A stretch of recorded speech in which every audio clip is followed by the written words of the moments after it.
আমাদের অনন্য স্টোরি সকল প্রকার পার্ট গল্প দেখতে আমাদের চ্যানেলটি সাবস্ক্রাইব করে পাশে থাকা বেল আইকনটিতে ক্লিক করে অল নোটিফিকেশন অন করে দিন। প্রায় 3 মাস পর এক্সের প্রোফাইলে ঢুকলাম, দেখলাম রিলেশনশিপ স্ট্যাটাস দিছে, কিন্তু কার সাথে সেটা মেনশন করে নাই। দিলাম হাহা রিয়াক্ট। তারপর ফেসবুক থেকে বেরিয়ে এসে ছোট্ট করে একটা ঘুম দিলাম। ঘুম থেকে উঠে ফোনটা হাতে নিয়ে মেসেঞ্জারে গিয়ে দেখি উপরে লেখা আছে নিউ মেসেজ রিকোয়েস্ট। আইডিটার নাম জান্নাতুল ফেরদৌস। চিনতে আর বাকি রইল না, এটা আমার এক্সের আইডি। অবাক হলাম তার SMS গুলা দেখে। আপনারা শুনলে বুঝতে পারবেন। কুত্তা শোয়ার বানর লুচ্চা লম্পট কুলাঙ্গার হারামজাদা হারামি হনুমান হাদারাম গাঁজাখোর মদখোর সিগারেটখোর পানখোর পানিখোর বিড়িখোর ভাতখোর নুডলসখোর, যা যা বলা যায় সব বলছে। ওই কুত্তা, তুই আমার স্ট্যাটাসে হাহা দিলি কেন রে? কুত্তার ল্যাজ কি কখনোই সোজা হয় না? আর তুই এতদিন কই ছিলি রে কুত্তা? তোরে একবার পাই, তোর হাত পা ভেঙে দিব আমার পোস্টে হাহা দেয়া না। বাপরে বাপ, এ কি ডেঞ্জারাস মাইয়া রে বাবা! একটা হাহাতেই এত কিছু। ভাগ্য ভালো যে এর সাথে আমার ব্রেকআপ হয়ে গেছে, নইলে অবস্থা কেরোসিন বানিয়ে দিত। আর তুই আমারে পাইলে তবেই না হাত পা ভাঙবি, না পাইলে কেমনে? বোকা মেয়ে কোথাকার। আমি SMS দিলাম, কে আপনি? আর এগুলো কি সব আবল তাবল কথা বলছেন? সঙ্গে সঙ্গেই রিপ্লাই, কুত্তা, আমারে তুমি এখন চিনতে পারতেছো না তাই না? 2 বছর প্রেম করে এখন বলতেছো আমি কে? Sorry, wrong number. Wrong number মানে? আমি কি তোর সাথে ফোনে কথা বলতেছি নাকি রে বানর? ওই সেরি, এত কথা বলিস কেন? যা তুই, block. You can't message or call them in this chat and you won't receive their message or calls. এখন কি যে ভালো লাগতেছে ভাই, আপনাদেরকে বলে বোঝাতে পারবো না। আমার সাথে ব্রেকআপ করার পর একটা বারের জন্য খোঁজ নিস নাই, এখন আবার আমারে বলতেছো আমি ভাতখোর। জীবনে তো কিছু খাওয়াস নাই আমারে, আমারটাই সারা জীবন খেয়ে গেলি, নাকি 2টা বছর খেয়ে গেলি, আর এখন আমাকেই খোঁটা দিচ্ছিস আমি ভাতখোর? কথাগুলো ভাবতে ভাবতেই ফোনটা বেজে উঠলো। নাম্বারটা অচেনা, ধরলাম। তারপর ওপাশ থেকে, ওই কুত্তা, তুই আমার ব্লক মারলি কেন? সোয়াল, তাড়াতাড়ি ব্লকটা ওঠা বললাম, কথা আছে তোর সাথে। টুট টুট টুট দিলাম ফোন কেটে, আর নাম্বারটা ব্ল্যাক লিস্টে। ওহ কি মজা রে মজা! টানা 2টা বছর জ্বালাইছিস, 3 মাস যাবত তো ভালোই ছিলাম, কি জন্যে যে হাহা দিতে গেলাম। ধুর, ভালো লাগে না। টানা 2 বছর জ্বলছি, আর জ্বলতে চাই না। আবারও ফোন আসলো, ধরলাম। প্লিজ ফোনটা কেটো না, তোমার সাথে আমার কথা। টুট টুট টুট আবারও কেটে দিলাম, তোর সাথে। তারপর, প্লিজ ফোনটা কাটবে না, তোমার সাথে আমার কথা আছে। কাটবো? তুই কি করবি? তোর সাথে আমার কোনো কথা নাই। ওই, তুই আমারে তুই করে বললি? হ্যাঁ বললাম, তুই কি করবি? কুত্তা, তোর সাহস তো কম না, আমারে তুই করে বলিস? তুই জানিস আমি কে? আইসে, তুই কে আমি জানি না? তোর কোথায় কি আছে আমি সব জানি, আর তুই কে আমি তা জানি না। কি বললি তুই কুত্তা? কি বলবো আবার? তোরে আমি জানি, তুই কে তাই বললাম। কুত্তা, তার আগে তুই কি বললি? আমার কোথায় কি আছে তুই সব জানিস? আরে ওটা তো কথার কথা বললাম, তোর কোথায় কি আছে আমি কিভাবে বলবো? তুই কি জীবনে তোর হাতটা পর্যন্ত ধরতে দিছিস নাকি কুত্তি? তুই আমারে কুত্তি বললি? তুই জানিস আমার আম্মু জীবনে আমায় কুত্তি বলে নাই? বানর শোয়ার কুত্তা, যা, তোর সাথে আবার ব্রেকআপ। জীবনে আমারে আর ফোন দিবি না, আমার পোস্টে আর হাহা দিবি না। তোর সাথে আবার রিলেশনে জড়াইতে চাইছিলাম, কিন্তু তোর ভাষার জন্য তা আর হলো না। হারামজাদার ভাষা কি? কুত্তা ফুট। টুট টুট টুট কথায় আছে না, ভূতের মুখে রাম নাম। এর হয়েছে তাই, যে মাইয়া কুত্তা বানর শুয়োর লুচ্চা ছাড়া কথাই বলে না, সে নাকি আমার সামান্য কুত্তি বলার জন্য ব্রেকআপ করলো। ভাবা যায় বিষয়টা। যাই হোক, পরিচয়টা দিয়ে নেই, আমি আজিজ, এবার অনার্স 2য় বর্ষের ছাত্র। আর যার সাথে এতক্ষণ কথা বলছিলাম ও হলো জান্নাত, আমার গার্লফ্রেন্ড। গার্লফ্রেন্ড বললে এখন ভুল হবে, বলতে হবে এক্স গার্লফ্রেন্ড। এবার ইন্টার ফাইনাল ইয়ারে। আপনাদের সাথে কথা বলতে বলতে ফোনটা আবার বেজে উঠলো, মেজাজটা আবার খারাপ হয়ে গেল। জান্নাত মনে করে নাম্বারটা না দেখেই ধরে বলতে শুরু করলাম, ওই কুত্তি, আবার ফোন দিলি কেন? তোর কি লজ্জা নাই? খুব তো বললি আর ফোন দিবি না, সেই তো ঘুরে ফিরে আবার আমার কাছে ফোন দিলি। বেলজ্জ, বেপর্দা, বেহায়া মহিলা কোথাকার। ওপাশ থেকে, কি আবল তাবল কথা বলিস বাবা? আমি তোর মা বলতেছি, তুই কি পাগল হইলি নাকি রে বাবা? ফোনের দিকে তাকিয়ে দেখি, এ মা, এই তো দেখি সত্যি আম্মুর নাম্বার। এখন কি বলবো আম্মুরে? আম্মু সরি আম্মু, ভুল হয়ে গেছে। ভুল মানে? তুই আমার কুত্তি বেহায়া বেপর্দা বললি? আম্মু আমি সত্যি তোমারে বলতে চাই নাই। তো কারে বলতে চাইছিলি? দাঁড়াও, তোমারে সব বুঝিয়ে বলতেছি। দাঁড়াইতে পারবো না, তুই বল। ওকে, তাহলে শোনো, সব বুঝিয়ে বললাম। ও ঠিক আছে, বেশি চিন্তা করিস নে, সব ঠিক হয়ে যাবে। তা কি জন্য ফোন দিয়েছিলে সেটা বলো। একটা খুশির খবর আছে বাবা, তুই বাড়িতে চলে আয়, তোর ভাইয়ের জন্য মেয়ে দেখতে যাব, 2-1 দিনের মধ্যে চলে আয়। ওহ আম্মু, কি খবর দিলে গো? ভাইয়ার বিয়ে? আমি কালকেই বিকালের দিকে চলে আসতেছি খুশি হয়ে, কারণ ভাইয়ার বিয়ে হয়ে গেলেই আমার পথ পরিষ্কার। ওকে আয়, সাবধানে আসবে কিন্তু। ঠিক আছে আম্মু, বলেই ফোনটা কেটে দিলাম। কাল আগে ভার্সিটি গিয়ে ছুটি নিয়ে আসতে হবে, তারপর বিকালের দিকে সোজা বাড়িতে। কিন্তু জান্নাতের জন্য খুব খারাপ লাগতেছে। যদিও ব্রেকআপ করে থাকি, তবুও তো ভালোবাসি মেয়েটাকে।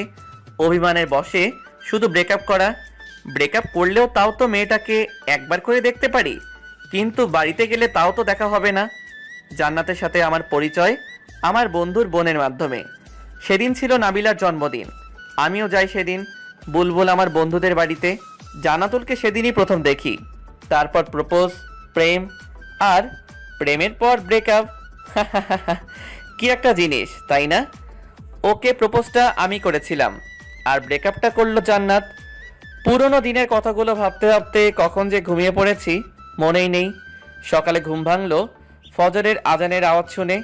নামাজ পড়ে এসে সব কিছু গুছিয়ে নিলাম, তারপর খাওয়া দাওয়া করে ভার্সিটিতে গেলাম। ভার্সিটিতে পৌঁছাতেই, এই আজিজ, এদিকে আসো। এর নাম রিয়া, খুবই গা ঘেঁষে একটা মেয়ে। আমাকে নাকি তার খুবই পছন্দ, কিন্তু আমাকে আর জান্নাতকে যখন একসাথে দেখে তখন নাকি তার গা জ্বলে যায়। হ্যাঁ বলো, তবে যা বলবে একটু তাড়াতাড়ি বলবে, আজকে আমার বেশি সময় নাই। তোমার কবেই বা সময় থাকে গো সোনা, আমার কাছে একটু বসতে? তোমার কি এমন সমস্যা হয় বলো তো? এই হাত ছাড়ো বলছি। হাত ধরলে কেন আবার? না ছাড়বো না। জান্নাত যখন তোমার হাত ধরে তখন তো কিছু বলো না, আর আমি ধরলেই দোষ, তাই না? আর তোমাদের তো এখন ব্রেকআপ হয়ে গেছে, তা হাত ধরলে কোনো সমস্যা হবে না। কোনো মতে হাতটা ছাড়িয়ে, সেটাই তো গো সোনামণি, আমার গুলুগুলুটা।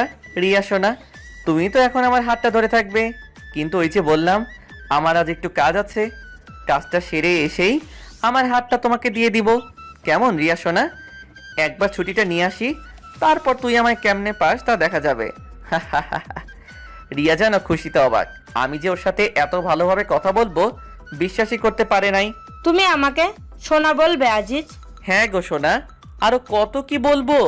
আমি কাজটা সেরে আসি, তারপর না হয় সব হবে। ঠিক আছে, কিন্তু কোথায় যাবে? প্রিন্সিপালের রুমে। আচ্ছা তুমি তাহলে যাও, আমি তোমার জন্য এখানেই অপেক্ষায় থাকি। আরে না না, তোমার অপেক্ষা করতে হবে না, তুমি বরং ক্লাসে যাও, আমি কাজটা সেরেই আসতেছি। ঠিক আছে, তাড়াতাড়ি আসবে কিন্তু, আমি ক্লাসে গেলাম। হ, তুই তাড়াতাড়ি যা, আর আমি আগে ছুটিটা নিয়ে আসি, তারপর তুই আমারে কেমনে পাস তা দেখা যাবে। ওখান থেকে প্রিন্সিপালের রুমে আসলাম, তারপর ছুটি নিয়ে দিলাম এক দৌড়ে হোস্টেলে। তারপর ব্যাগটা নিয়ে বাস স্টেশন। এদিকে রিয়া ভাবছে স্যারের রুমে আজিজ এতক্ষণ কি করে একবার দেখে আসতে হয়, যেই ভাবা সেই কাজ। কিন্তু এ কি, স্যারের রুমে তো আজিজ নাই, একবার স্যারকে জিজ্ঞেস করতে হয়। আসতে পারি স্যার? জি আসছিল। আর তোমরা লেখাপড়া করো কেন বলতে পারো? আসতে পারি স্যার, এই কথাটা কি ইংরেজিতে বলা যায় না? Sorry sir. ইটস ওকে, আর সরি বলতে হবে না। কি জন্য এসেছো তাই বলো। স্যার, আজিজ কি আপনার এখানে আসছিল? আসছিলেন, ছেলেটা খুবই ভালো। স্যার জানি, কিন্তু কি জন্য এসেছিল স্যার? ছুটি নেবার জন্য। হাই। এদিকে টিকিট কেটে বাসে উঠে বসে আছি, হেডফোন কানে নিয়ে বসে আছি বাসের মধ্যে। হঠাৎ চোখ গেল বাসের দরজার দিকে। একটা মেয়ে মাশাল্লাহ, দেখতে একদম দুধে আলতা। মেয়েটা দেখি আমার সিটের দিকেই এগিয়ে আসছে, আর আমি অপলক দৃষ্টিতে তার দিকে তাকিয়ে রয়েছি। আমার সামনে দাঁড়িয়ে মেয়েটি বলল, ভাইয়া, জানালার পাশের সিটটা আমার যদি একটু এই পাশে আসতেন। ও হ্যাঁ, সরি আপু, আসুন বসুন। আরে সরি বলছেন কেন? ঠিক আছে। ধন্যবাদ। আচ্ছা, আপনি কোথায় যাবেন আপু? সিরাজগঞ্জ। আপনি? আরে আমিও তো সিরাজগঞ্জে যাচ্ছি। বাহ, ভালোই হলো, গল্প করতে করতে যাওয়া যাবে। তা আপনি সিরাজগঞ্জের কোথায় যাবেন? উল্লাপাড়া। আপনি? সিরাজগঞ্জে। ও, আপনার নামটা কিন্তু জানা হলো না আপু। আমি সামিরা, অনার্স দ্বিতীয় বর্ষের ছাত্রী। আপনি? আমিও অনার্স দ্বিতীয় বর্ষে। আমি আজিজ। আমরা যেহেতু একই ক্লাসে, তাহলে আমরা তো তুমি করেই বলতে পারি। তুমি কি বলো সামিরা? অবশ্যই, কেন না। আচ্ছা সামিরা, তুমি কি সিঙ্গেল? কেন বলো তো? না, এমনি শুনতে চাইলাম। না, আমার বয়ফ্রেন্ড আছে। আর তুমি? কি আর বলবো, দুঃখের কথা, আমি বর্তমানে ঝুলে আছি। ঠিক, তোমার কথা বুঝলাম না। মানে 3 মাস আগে ব্রেকআপ হয়েছে, কাল রাতে আবার এক্সের সাথে কথা হয়েছে। ও, তা কি কথা বললে কাল রাতে? শুনবে? বলো। কথাগুলো শুনে যদি তোমার হাসতে হাসতে কাপড় খুলে যায়, তাহলে আমি কিন্তু দায়ী নই। ধুর, ফাজলামো করো নাকি? বলো তো। তাহলে শোনো, কাল রাতে সব কথাগুলো সামিরাকে বললাম। মেয়েটা হাসতে হাসতে যেন গড়াগড়ি খাওয়ার মতো অবস্থা।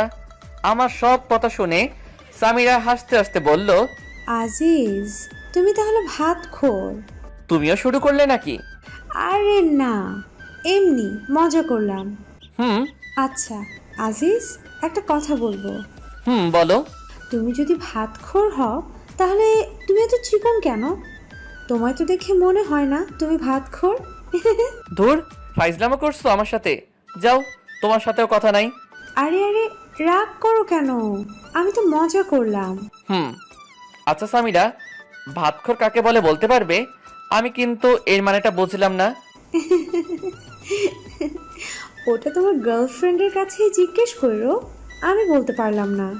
মেয়েটার সাথে কথা বলতে বলতে তার গন্তব্যস্থানে পৌঁছে গেলাম।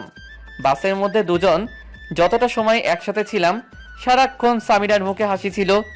যাওয়ার সময়, আজিজ, তুমি কিন্তু খুবই মজার একটা মানুষ। যতক্ষণ তোমার সাথে ছিলাম খুবই এনজয় করলাম মুহূর্তটা। আর তোমার কথা শুনে যতটুকু বুঝলাম, জান্নাত তোমাকে খুবই ভালোবাসে, আর অভিমানের বশে শুধু তোমার সাথে এমন ব্যবহার করেছে। আমি জানি। আমি কিন্তু তোমার গার্লফ্রেন্ডকে চিনি। কি বলো? কিভাবে? সময় হলে জানতে পারবে। আল্লাহ হাফেজ, ভালো থেকো। আজিজ আর জান্নাতের সাথে আবার ভাব করে নিও। আল্লাহ হাফেজ সামিরা। কিন্তু তুমি কিভাবে জান্নাতকে চেনো সেটা তো বলে যাও। যা, মেয়েটা চলে গেল। দূর, ভালো লাগে না। আবার একটা রহস্যের মধ্যে রয়ে গেলাম। আবার ওর নামটা ছাড়া কিছুই জানা হলো না, এমনকি ফোন নাম্বারটাও নেওয়া হলো না। কথাগুলো ভাবতে ভাবতে আমার গন্তব্যস্থানে পৌঁছে গেলাম। আমার শহর উল্লাপাড়াতে। বাস থেকে নেমে একটা সিএনজি নিয়ে সোজা বাড়িতে। দরজার সামনে এসে কলিং বেল বাজাতেই আম্মু এসে দরজা খুলে দিলেন। কি রে, এত তাড়াতাড়ি এসে গেলি? কই আসলাম এতদিন পর, একটু আদর যত্ন করবে তা না, বলছো এত তাড়াতাড়ি চলে আসলাম। আর এখন কত বাজে সেদিকে খেয়াল আছে তোমার আম্মু? বিকাল 5:30 বাজে। আচ্ছা বাবা, আমার ভুল হয়ে গেছে, মাফ কর আমাকে। এখন যা, ফ্রেশ হয়ে এসে খাবি কিছু। ভাইয়া কোথায়? তোর ভাইয়া তার রুমেই আছে। ওকে আম্মা যান, আমি গেলাম বলেই সোজা আমার রুমে চলে গেলাম। তারপর ফ্রেশ হয়ে খাওয়া দাওয়া করে ভাইয়ার রুমে গেলাম। গিয়ে, কি করছিস ভাইয়া? আরে আজিজ, তুই কখন আসলি? আয় এদিকে, আয়, বস এখানে। ভাইয়া, শুনলাম কাল নাকি তোর জন্য মেয়ে দেখতে যাবে। হ্যাঁ, সেই জন্যই তো তোকে নিয়ে আসলাম। কিন্তু তুই নাকি একটা মেয়ের সাথে রিলেশন করিস, তাহলে তার কি হবে? আরে বোকা, তোর আবার কি হবে? ওর সাথেই তো বিয়েটা ঠিক হলো, আমার পছন্দের মানুষের সাথে। ভাইয়া, তোর সাথে তো তোর ভালোবাসার মানুষটার বিয়ে হচ্ছে, কিন্তু আমার যে কি হবে আল্লাহ ভালো জানে। কিরে, এত কি ভাবিস? কই কিছু না তো। তা তোর জান্নাতুলের কি খবর? এখন কি তোর ঝাড়ির উপর রাখে নাকি? ধুর, তুই যে কি বলিস না ভাইয়া। মেয়েটা কিন্তু খুব ভালো। তোরে কইছে মেয়েটা ভালো, তুই কি ওরে দেখছিস নাকি? দেখি নাই, তবে কথা তো বলিসি।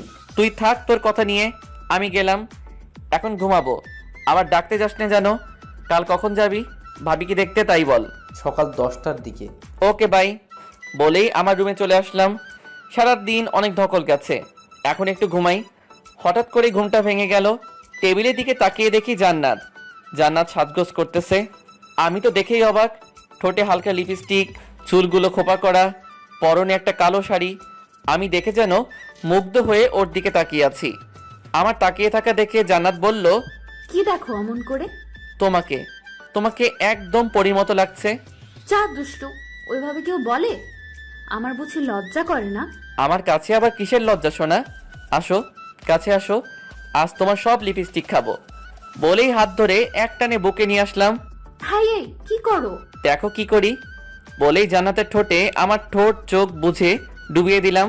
কিছুক্ষণ পর, এ কি জান্নাত, তোমার ঠোঁট বালু বালু লাগে কেন? কি হলো, কথা বলো না কেন? জান্নাত, তোমার লিপস্টিক পানি পানি লাগে কেন? চোখ খুলে তাকিয়ে দেখি জান্নাত নেই, আর আমার সামনে রয়েছে দেয়াল। আর ওটা লিপস্টিক না। আমার ঠোঁট কেটে রক্ত বের হচ্ছে। রক্ত দেখে দিলাম এক চিল্লানি। এক চিল্লানিতে পুরো বাড়ি আমার রুমের মধ্যে। কি রে, কি হয়েছে? এত জোরে চিল্লাস কেন? এ কি তোর ঠোঁট কাটলো কেমনে? কি রে, এতখানি কাটলো কিভাবে? সত্যি করে বল তো, কিভাবে কাটলি? খাটে থেকে পড়ে টরে গেছিলি নাকি? এখন এদের আমি কি বলবো? যদি বলি স্বপ্নের মধ্যে জান্নাতকে চুমু দিতে গিয়ে দেয়ালের সাথে ঠোঁট ঘষেছি, তাহলে তো মান ইজ্জত সব যাবে। আসলে ভাইয়া, আম্মু, আমি খাটে থেকে পড়ে গেছিলাম।